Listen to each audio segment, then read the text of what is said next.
The sky split open at exactly 6 minutes past midnight, and Laura Bennett was the first person in Denford County to see it happen. She was standing on her back porch with a cup of tea going cold in her hands when a line of white light tore across the clouds like a crack in glass. She did not scream. She did not move. She simply watched as the light widened, folded in on itself, and dropped something enormous into the field behind her house. The ground shook so hard that the mug fell from her fingers and shattered on the wooden boards. Dogs began howling across the neighborhood.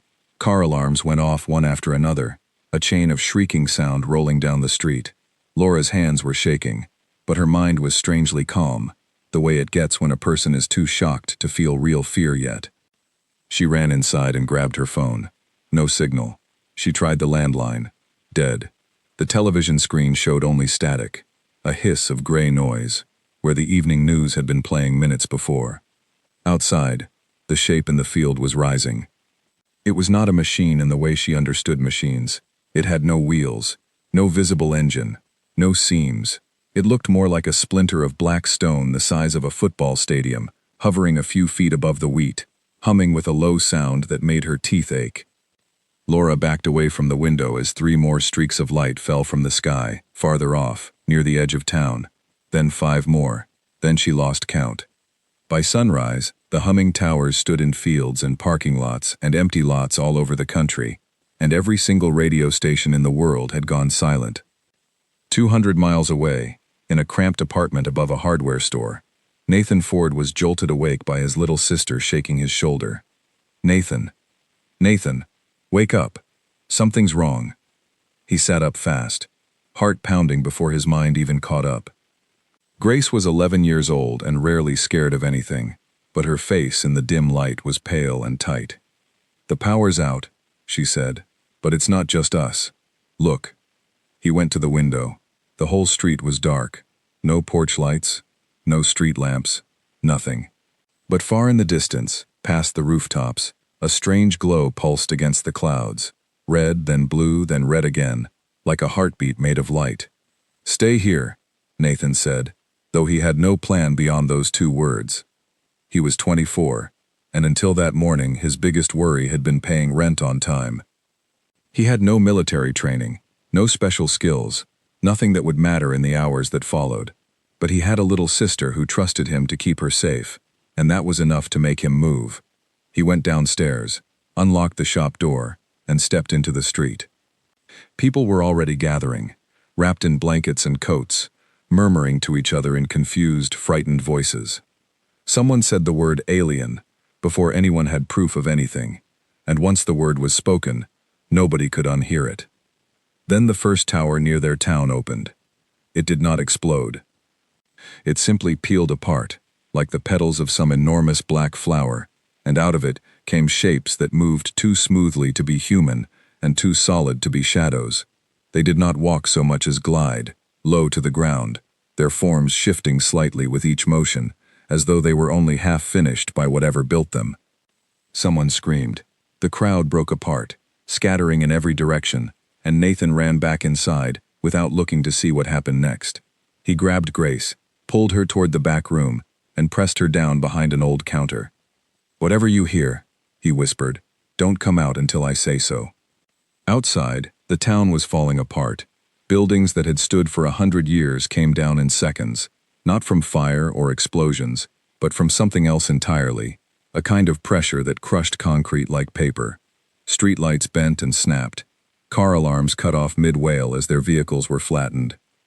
It was not war in any way that made sense to the people living through it. It was closer to erasure. Across the ocean, in a small coastal research station, Oliver Grant was the one who first understood what they were dealing with. He was 31 years old, a physicist who studied radio signals from deep space for a living, mostly because it let him work quiet night shifts and avoid people. That night, the instruments in his lab had gone wild an hour before the towers appeared, spiking with readings that made no scientific sense. Now, watching the destruction unfold on the one battery-powered monitor still working, he began to see a pattern in the chaos. "They're not attacking randomly," he said to his colleague, Sophie Lane, who was frantically trying to reach anyone by radio. "Look at the spacing. Look at the timing. This is coordinated. Every tower opened within the same 4-minute window, no matter what time zone it was in. Sophie stopped turning the dial and looked at him. You're saying this was planned to the second. I'm saying whatever is doing this has been watching us long enough to know exactly how we'd react. And they don't care. Outside their window, far across the water, they could see more streaks of falling light, more towers rising from the sea itself, water pouring off their black surfaces like ink. Sophie's hands were trembling on the radio dial. Nobody's answering. Not the Coast Guard, not the capital, nobody. Keep trying, Oliver said, though he did not believe it would help. He turned back to his monitor, where the strange readings kept climbing, and he felt, for the first time in his adult life, genuinely and completely afraid. By the second day, the scale of what had happened was almost impossible to describe. Entire coastal cities had gone silent. Roads were unusable, some crushed, others simply gone, swallowed into craters that had not existed a day before. Millions of people were displaced, moving in slow, stunned crowds away from the towers and the shifting black shapes that patrolled around them. Laura Bennett left her house with nothing but a backpack, a photograph of her parents, and a kitchen knife she did not know how to use. She joined a line of neighbors walking toward the next town, where rumors said the military had set up a safe zone. Nobody spoke much. There was nothing comforting to say. At one point, she looked back and saw the tower still standing in her field, patient and silent, as if it had all the time in the world. Nathan and Grace made it out of their collapsing town by hiding in a delivery truck that a stranger let them climb into, along with a dozen other frightened people. Nathan held his sister's hand the entire ride and did not let go, even after they reached a checkpoint manned by exhausted, wide-eyed soldiers who looked as lost as everyone else. "Where do we go?" Grace asked him quietly. Nathan did not have an answer. Nobody did yet, but he made himself a promise in that moment that he intended to keep, no matter what it cost him. Whatever these things were, whatever they wanted, he would find a way to fight back. Oliver and Sophie's research station lost contact with the outside world completely on the third day, and rather than wait for rescue that might never come, they packed their instruments and data drives and set out on foot toward the nearest inland city.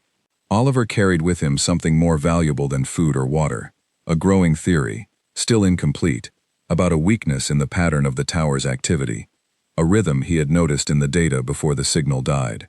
He did not know yet if it would matter. He only knew that understanding was the only weapon he had, and he intended to use it. Behind them, the towers continued to rise across the world, silent, patient, and utterly indifferent to the wreckage of the life humanity had built. The old world was ending. Nobody had chosen this fight, and nobody knew yet how it could possibly be won. But scattered across a broken planet, in ruined towns and crowded checkpoints and darkened research stations, ordinary people were beginning to stand up, wipe the dust from their eyes, and ask the only question that mattered now: what do we do next? 3 weeks passed, though nobody counted the days the way they used to. Time had become something measured by survival instead of calendars. The safe zone that had formed around the old military base outside Denford County had grown into a sprawling camp of tents, trucks, and makeshift shelters. Laura Bennett had found work there almost immediately, not because anyone assigned it to her, but because she noticed people needed food organized, and nobody else was doing it. Within days, she was running a supply line for nearly 400 people, learning on her feet how to ration, how to negotiate, how to keep panic from spreading through a crowd of frightened strangers. She had not planned to become someone people relied on. It simply happened, the way necessity forces certain people into roles they never asked for. One afternoon, a convoy of trucks rolled into camp, carrying wounded soldiers and a handful of civilians who had been rescued from a collapsed shelter near the coast. Laura helped carry supplies toward the medical tent and nearly walked straight into a young man staggering under the weight of a crate far too heavy for him. "Let me help," she said, taking one end of the crate before he could argue. "Thanks," Nathan Ford said, breathing hard.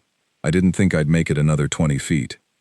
That was how they met, in the middle of chaos, over a crate of canned food neither of them had time to think twice about.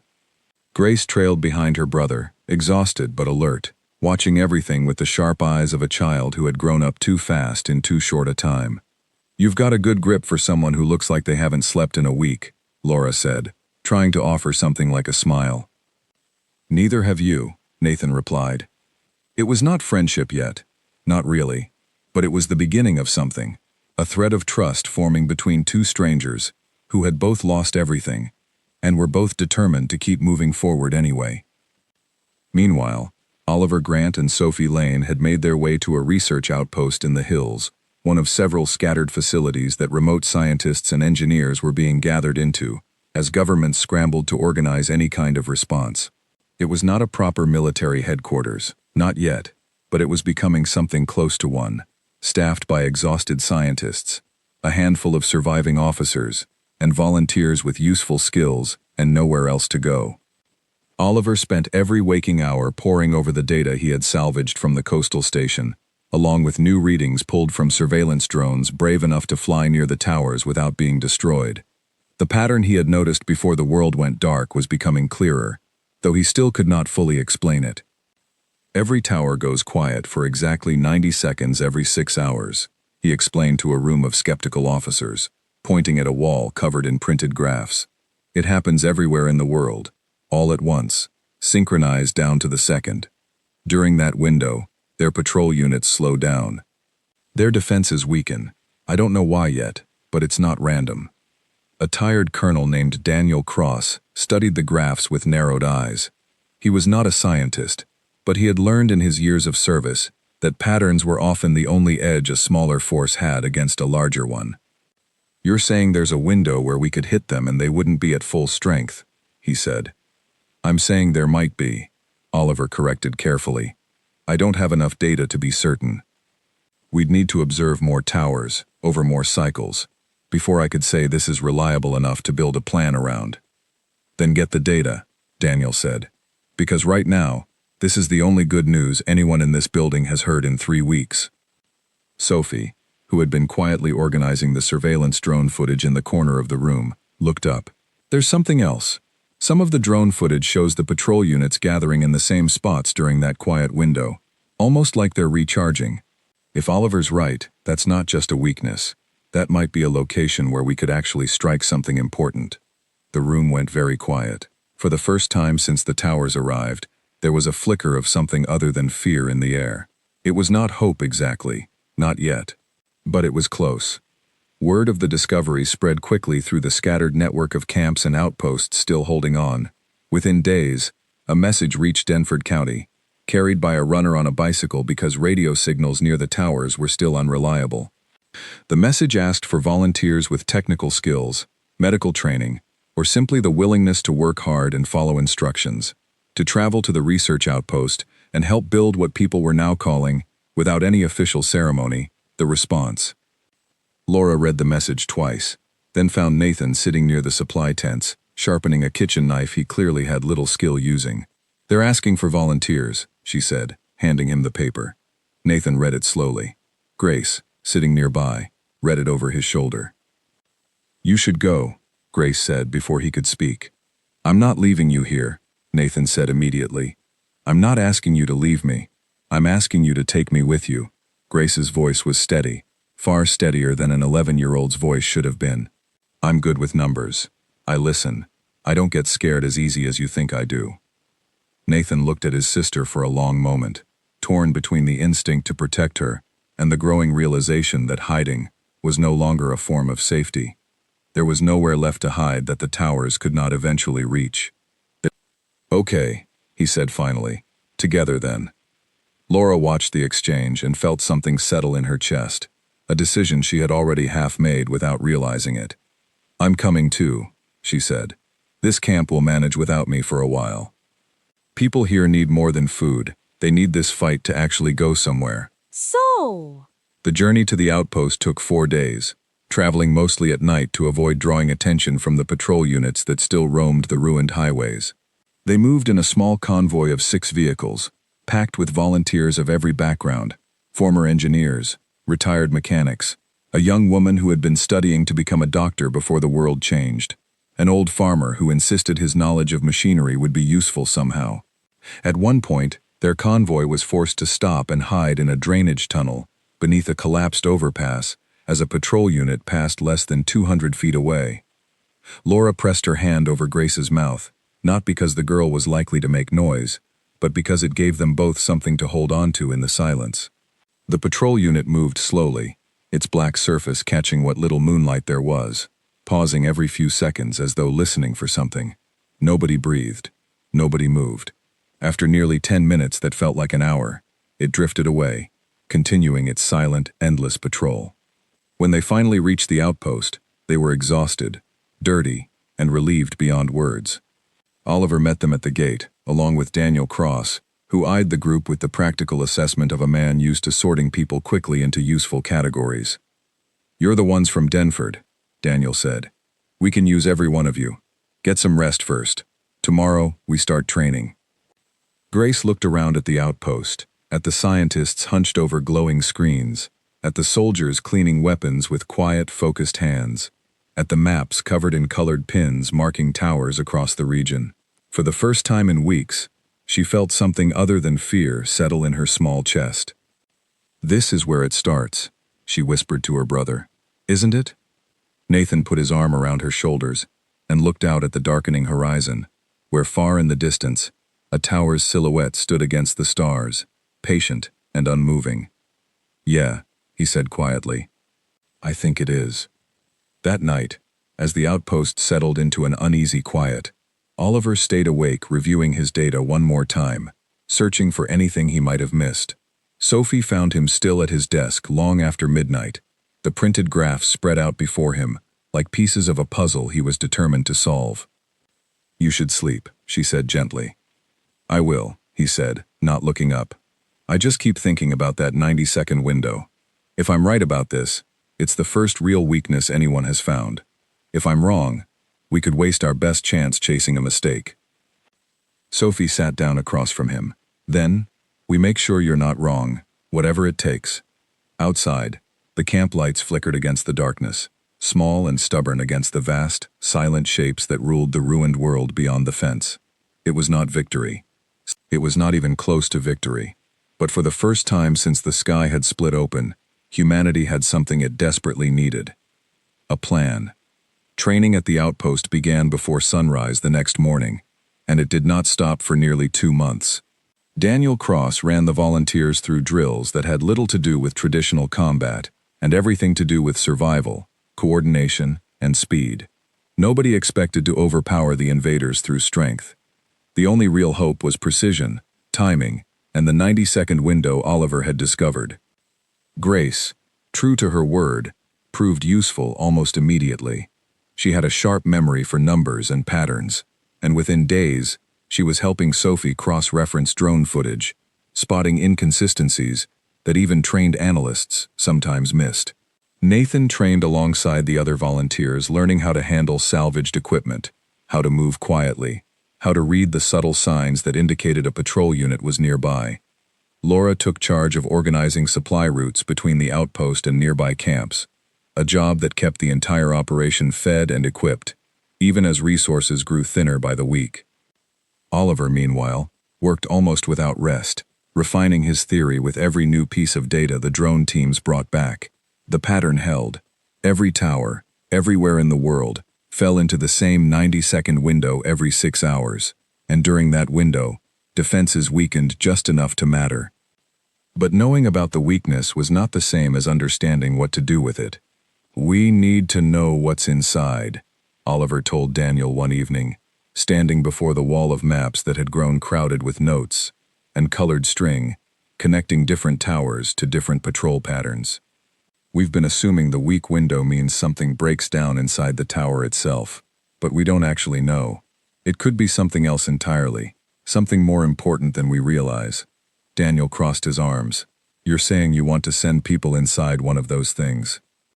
"I'm saying if we don't understand what's happening during that window, any plan we build around it is just a guess." The room fell silent. Everyone understood what Oliver was suggesting, and everyone understood the risk. No one who had gotten close to a tower had ever come back with useful information. Most had not come back at all. It was Nathan who finally spoke. "I'll go." Laura turned to him immediately. "Nathan, no. I'm not asking permission," he said, though his voice was gentler than his words. "Somebody has to do this, Laura. I've trained for 2 months. I know the patrol patterns. I can move quiet, I can move fast, and if there's even a chance this gets us closer to actually fighting back, I have to try. Grace, sitting quietly in the corner, did not argue the way Laura expected her to. Instead, she said, "Then I'm helping plan the route. If you're going in, you're not going in blind." Daniel studied Nathan for a long moment, weighing the decision the way a commander learns to weigh impossible choices. "You won't go alone," he said finally. "I'll assign a small team. 2 others, experienced with reconnaissance. You go in during the window, you gather whatever you can, and you get out before it closes. No heroics, no improvising." Nathan nodded. Understood. The mission was set for 4 days later, timed to a tower less than 30 miles from the outpost, one that drone footage had shown to be smaller and slightly less active than most others in the region. Oliver spent every spare hour with Nathan and the 2 soldiers assigned to accompany him, a quiet, capable woman named Claire Doyle and a broad-shouldered man named Henry Voss, walking them through everything the data suggested about the tower's structure and the timing of the weak window. "You'll have 90 seconds, Oliver reminded them the night before the mission, standing in the dim light of the planning tent. Not 91, not 89, 90. I cannot stress enough how important it is that you are back outside the perimeter before that window closes." "We've got it, Oliver," Henry said, checking his equipment one more time. 90 seconds, in and out. Claire looked at Nathan, who had gone quiet, staring at the map spread across the table. "You all right?" "Yeah," Nathan said, though his mind was on Grace, asleep in the tent nearby, and on Laura, who had barely spoken to him since he volunteered. Her worry expressed instead through the careful way she had packed his gear herself, checking every strap twice. "You don't have to prove anything," Claire said gently. "This isn't about being brave, it's about being useful." Nathan nodded slowly. "I know. I just want it to matter." "It will," she said. One way or another. They left before dawn, moving through the ruined countryside in near silence, following a route Grace had helped map based on patrol patterns collected over the previous weeks. The world outside the outpost was still a landscape of collapsed buildings and empty roads, nature already beginning to reclaim what people had abandoned, vines creeping over crushed cars, birds nesting in the shells of buildings that no longer had roofs. The tower came into view just as the sun began to rise, a massive black shape rising from what had once been a shopping center parking lot, its surface catching the early light in strange, shifting patterns. Nathan felt his pulse quicken at the sight of it up close, larger and more imposing than anything he had prepared for despite weeks of study and planning. They waited in a collapsed parking structure nearby, watching the patrol units move in their slow, deliberate circuits around the tower's base. Claire checked her watch every few minutes, counting down toward the 6-hour mark Oliver's calculations had predicted. 2 minutes, she whispered. Nathan's hands were steady, though his heart was not. Beside him, Henry checked his gear one final time, and the 3 of them crept closer to the tower's edge, staying low, staying quiet, watching the patrol units for any sign of the coming window. Then it happened. All at once, without warning, the patrol units slowed, their movements becoming sluggish, almost hesitant. The low humming sound that always surrounded the tower dropped in pitch, fading into something closer to silence. "Now," Claire said. They moved fast, crossing the open ground toward the tower's base, where a seam in its black surface, one Oliver's team had identified from months of footage, had begun to open slightly, revealing a narrow gap just wide enough for a person to slip through.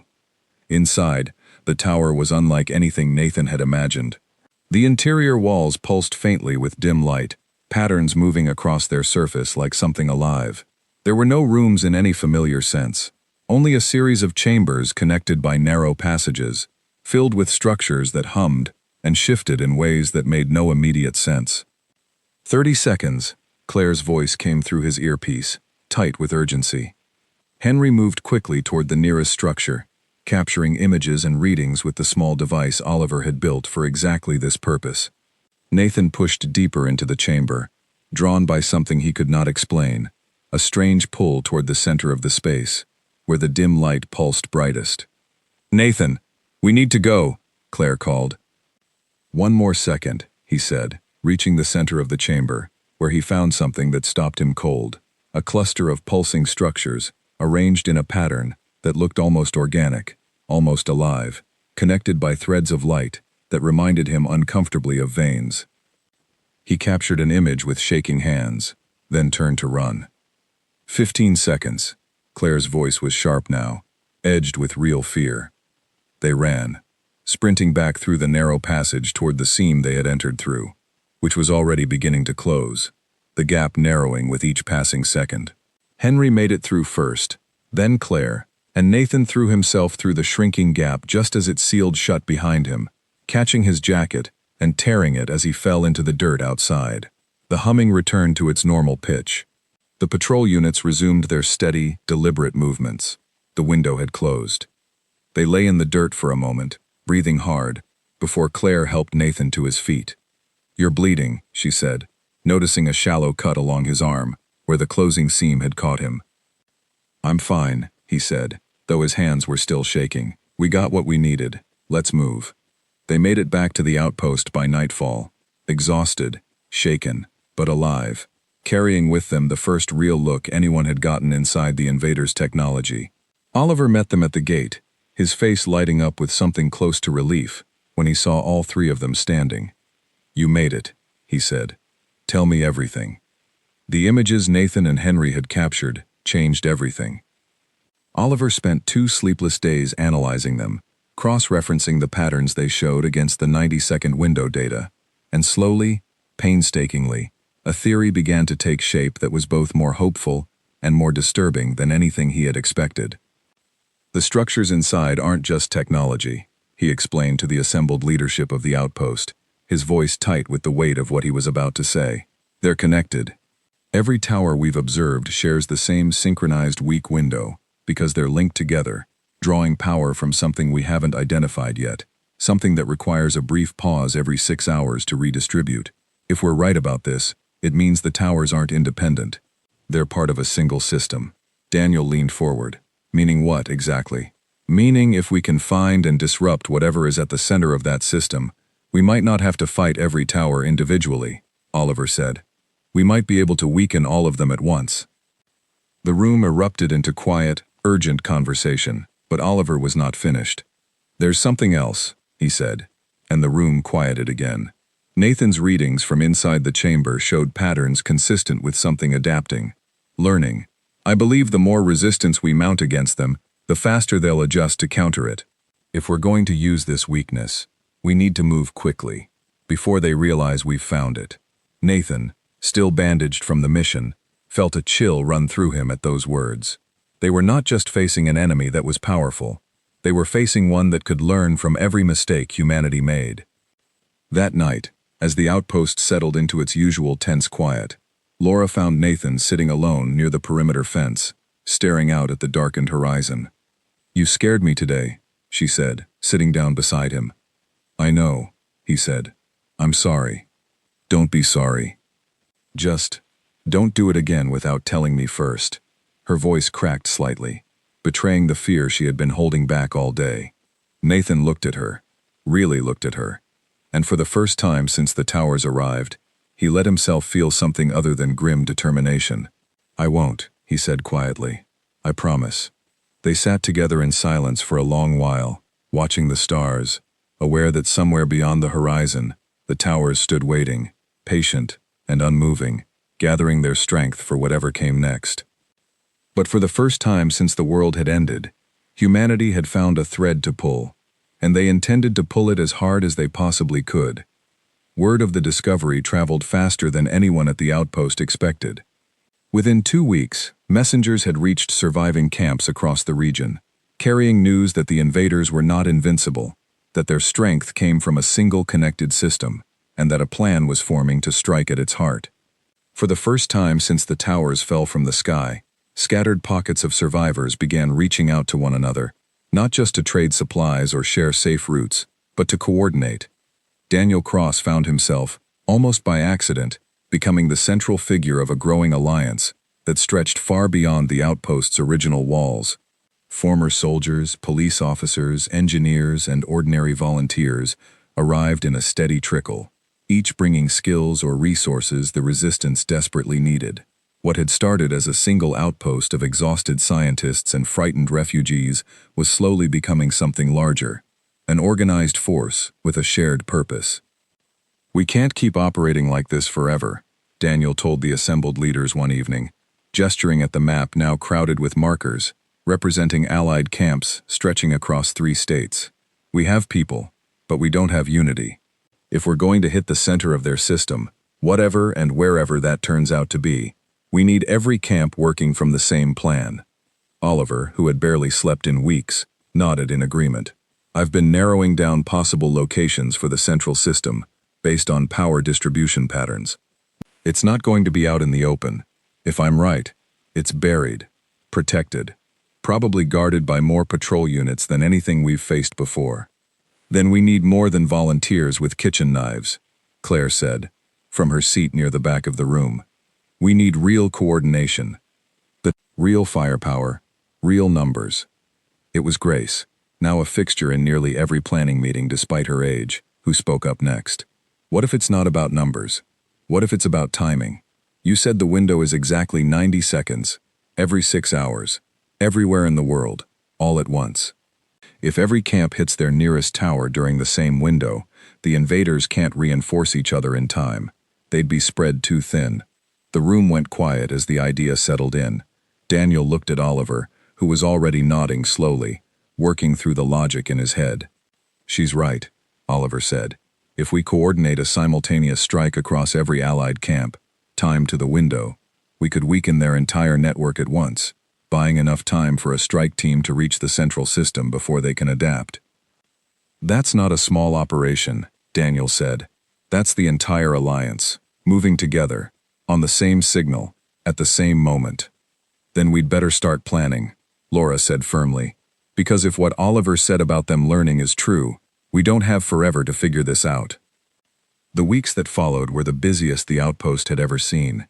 Messengers crossed the ruined countryside constantly now, carrying coordinated plans between camps, synchronizing watches and timing systems, distributing whatever weapons and equipment could be gathered or built. Laura's organizational skills, once used to manage food supplies for a single camp, were now stretched across coordinating logistics for dozens of camps at once, an enormous and exhausting task that she nonetheless approached with a steady, determined focus.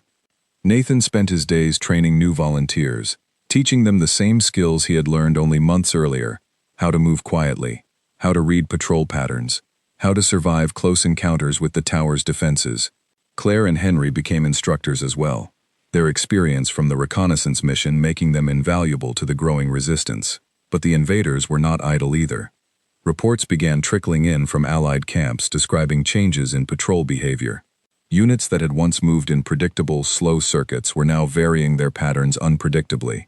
Some camps reported towers that had begun deploying additional patrol units during what should have been the weak window, as though compensating for a vulnerability they somehow sensed was being watched. "They're adapting faster than I expected," Oliver admitted grimly, during a late-night planning session, dark circles under his eyes from weeks of insufficient sleep. "The window is still there, still consistent in its timing, but their defenses during that window are stronger than they were during Nathan's mission. If this trend continues, we might lose the advantage entirely before we're ready to use it." "How long do we have?" Daniel asked. "I don't know. Weeks, maybe. Possibly less." The news landed hard across the room.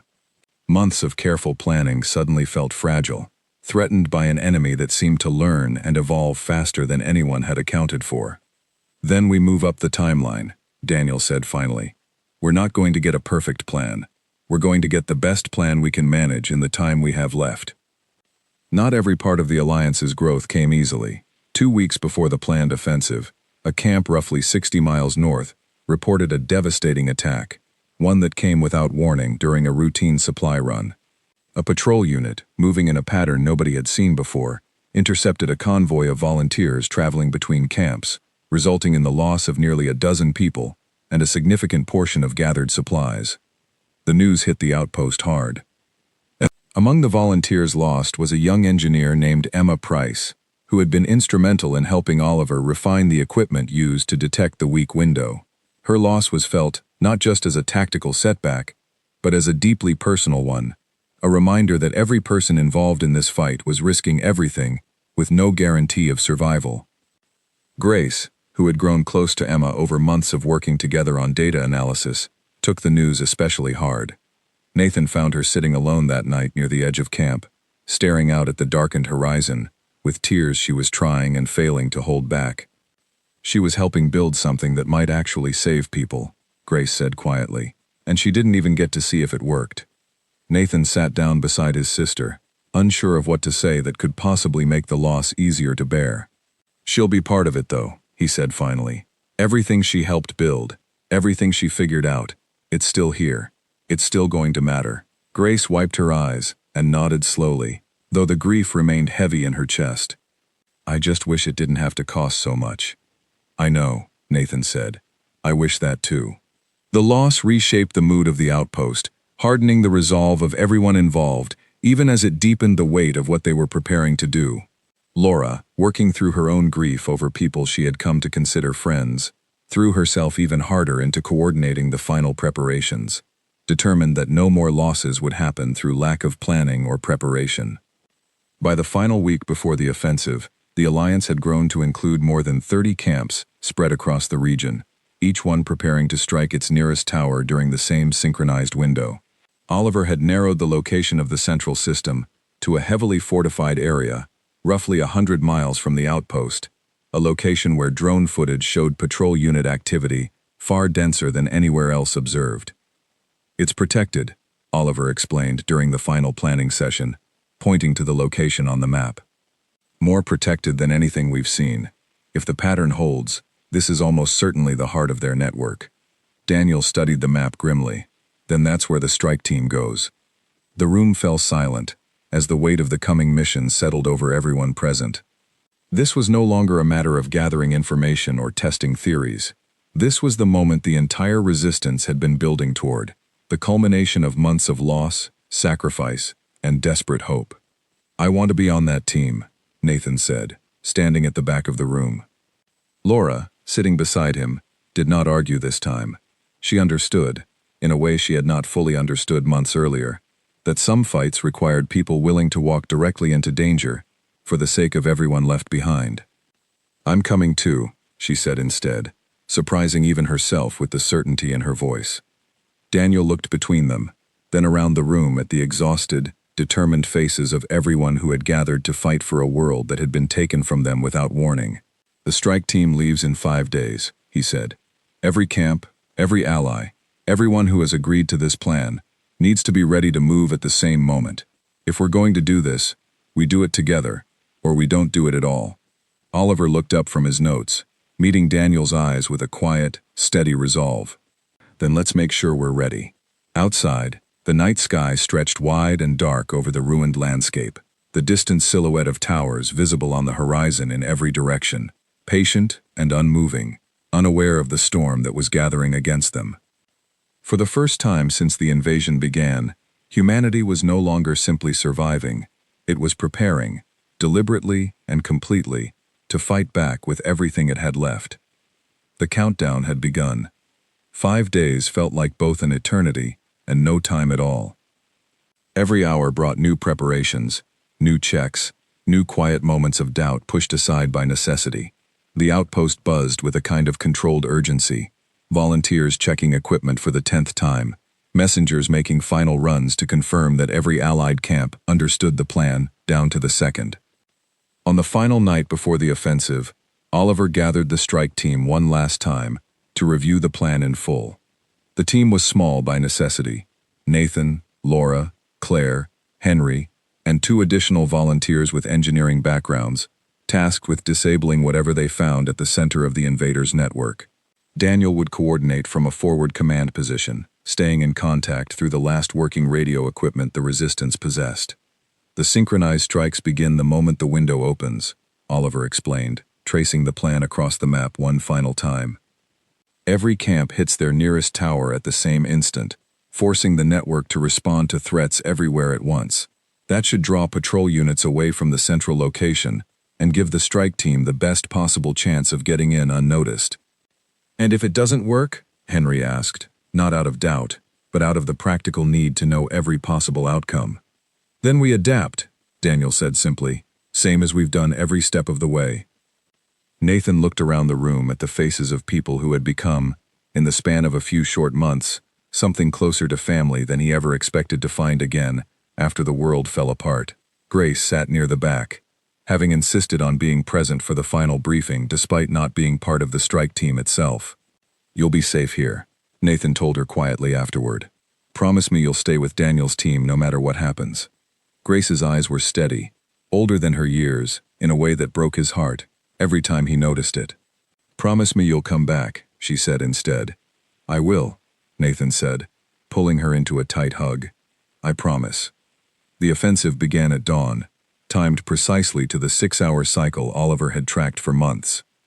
Across the region, Allied camps moved into position near their nearest towers, weapons and equipment ready, watches synchronized to the same countdown. At the outpost, the strike team loaded into 2 vehicles and began the long journey toward the fortified location Oliver had identified as the heart of the invaders' network. The drive was tense and mostly silent, each person lost in their own thoughts, aware that the coming hours would determine not just their own fate, but potentially the fate of everyone still fighting to survive across the ruined world. As they approached the target location, the landscape changed dramatically. What had once been a wide-open valley was now dominated by a massive structure unlike anything they had encountered before, a sprawling formation of black towers connected by pulsing threads of light, surrounded by more patrol units than anyone had ever seen gathered in one place. That's it, Oliver said quietly, studying the structure through binoculars from their hidden position on a ridge overlooking the valley. That has to be it. Laura's radio crackled softly. This is Camp 7. We are 5 minutes from window opening. All units in position. One by one, similar messages came in from camps across the region, each confirming readiness, each voice carrying the same mixture of fear and determination that had carried the resistance this far. Daniel's voice came through clear and steady. All units, stand by! Window opens in 3 minutes. The strike team moved into position at the edge of the valley, watching the patrol units continue their slow, deliberate circuits around the central structure, unaware of the storm about to break across the entire region simultaneously. 2 minutes, Daniel's voice announced. Nathan checked his equipment one final time, glancing at Laura beside him, whose face was set with a calm determination he had come to rely on over the past months. Claire and Henry exchanged a quiet nod, the same silent understanding they had shared before the reconnaissance mission months earlier. 1 minute. The valley was silent, except for the low hum of the towers, patient and unaware of what was coming. 30 seconds. Everyone across the region held their breath at the same moment, watches ticking down toward the same instant, months of planning and sacrifice narrowing down to this single, synchronized point in time. Window open. Go. Everyone, go now. What followed was chaos, unlike anything the world had seen since the invasion began. But this time, for the first time, it was chaos that humanity had chosen, rather than suffered. Across dozens of locations simultaneously, Allied camps struck their nearest towers with everything they had gathered over months of preparation, forcing the patrol units guarding each location into a desperate, uncoordinated scramble to respond. Reports flooded through the radio network, fragments of information from every direction, confirming that the plan was working exactly as Grace had predicted. Spread too thin, the network could not reinforce itself fast enough. At the central location, the sudden strain on the system was immediately visible. Patrol units that had been gathered densely around the structure suddenly began peeling away, responding to distant alarms triggered by the coordinated strikes happening everywhere at once. Now, Oliver said, this is our chance. The strike team moved fast, crossing the open ground toward the central structure, while the remaining patrol units struggled to compensate for the sudden reduction in their numbers. Nathan led the way, drawing on months of training and the memory of his first mission inside a tower, moving with a confidence he had not possessed those first frightening moments months earlier. They reached the base of the structure, just as the 90-second window began, the same brief pause in defenses that had started this entire chain of events months ago. A seam opened in the black surface, wider than anything they had encountered before, revealing a passage leading deep into the heart of the network. "Inside now," Nathan said, and the team moved without hesitation. The interior of the central structure was vastly larger than anything they had seen before, chambers stretching far beyond what the outside dimensions suggested, filled with the same pulsing, organic-looking structures Nathan had photographed months earlier, but on a scale that made clear this was not just another tower. This was the source. There, Oliver said, pointing toward a massive cluster of light at the center of the chamber, pulsing in a rhythm that matched the timing of the weak window exactly. That's the core. That's what's connecting all of them.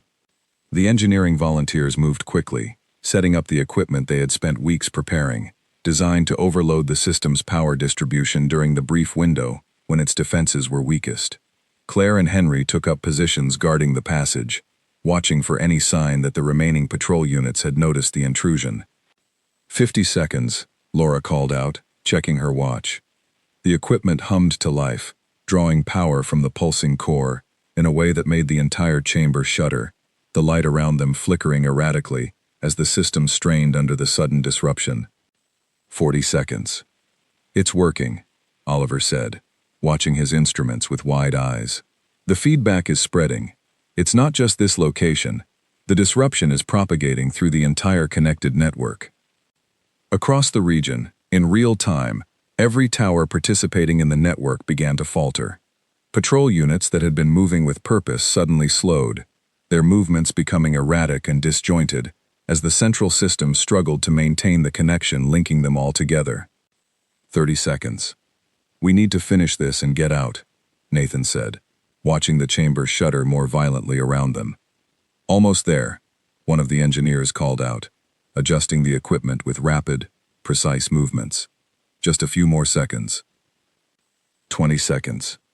The core's light flared suddenly, brighter than anything they had seen, and then, with a sound that was less an explosion than a kind of collapsing silence, the pulsing structures at the center of the chamber went dark. It's done, the engineer said, breathless. The overload worked. The core is offline. Everyone out, now, Nathan said, and the team sprinted back through the passage as the entire structure began to shift and groan around them, the seam ahead already narrowing as the window's remaining seconds ticked away. They burst out into the open air just as the seam sealed shut behind them, and around the valley, the effects of the core's destruction were immediately, dramatically visible. Patrol units that had been moving toward their position collapsed where they stood, their black forms losing cohesion, crumbling into inert fragments that scattered across the ground like ash caught in the wind. "Daniel, this is Oliver," he said into his radio, hands shaking with exhaustion and disbelief. "The core is down. Repeat, the core is down." Silence on the other end for a moment, then Daniel's voice, thick with emotion he rarely allowed himself to show. "Copy that, Oliver. Reports coming in from every camp. Towers are going dark across the entire network. It worked. It actually worked."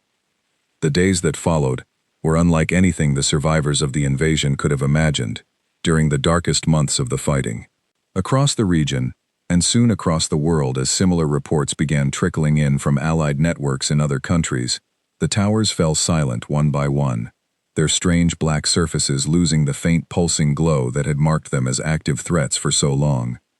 It was not an instant end to every hardship. The world remained scarred, cities in ruins, countless lives lost, and the work of rebuilding stretching out ahead like an impossibly long road. But for the first time since the sky had split open, humanity could look toward that road without the constant, crushing fear of annihilation hanging over every step. At the outpost, now swelling with survivors from camps across the region, who had heard the news and traveled to see the truth of it for themselves, a quiet celebration unfolded, tempered by grief for everyone lost along the way. Grace ran to meet Nathan and Laura as they returned, throwing her arms around her brother with a fierce, relieved hug that neither of them tried to hold back tears through. "You came back," she said. "You actually came back." "I promised," Nathan said, holding her tightly. Oliver stood near the edge of camp with Sophie and Daniel, looking out at the horizon where the nearest tower, once a looming symbol of dread, now stood dark and lifeless, already beginning to be reclaimed by the wind and weather of the world it had tried to destroy. "We did it," Sophie said quietly, still not quite believing the words as she spoke them. "We did," Oliver agreed. "Together." Daniel looked around at the camp, at the exhausted, grieving, hopeful faces of everyone who had fought and sacrificed to reach this moment. "It cost us everything," he said. "But we're still here, and that has to mean something." Laura found Nathan later that evening, sitting near the fence where they had first spoken quietly about fear and hope months earlier. She sat down beside him without a word, and for a long while, they simply watched the stars, no longer afraid of what might fall from the sky. "What happens now?" she asked eventually. Nathan thought about the question for a long moment, considering everything they had lost, and everything, against every possible odd, they had somehow managed to save. "Now," he said quietly, "we rebuild, all of us, together." Across the world, in ruined cities and quiet camps, survivors began the long, difficult work of putting their broken world back together, carrying with them the memory of everything and everyone they had lost, but also carrying something else, something that had not existed in quite the same way before the invasion, a fierce, unshakable understanding of exactly what people were capable of when they refused to give up. The towers had brought destruction beyond anything humanity had ever faced, but in the end, it was not strength or weapons that had won the fight. It was the stubborn, unbreakable will of ordinary people who refused to stop searching for a way forward, no matter how impossible that way seemed. The sky above the outpost was clear that night, filled with quiet stars, and no trace of the strange lights that had once brought only fear. For the first time in a very long while, it was simply the sky, wide and open, and at long last, entirely their own again.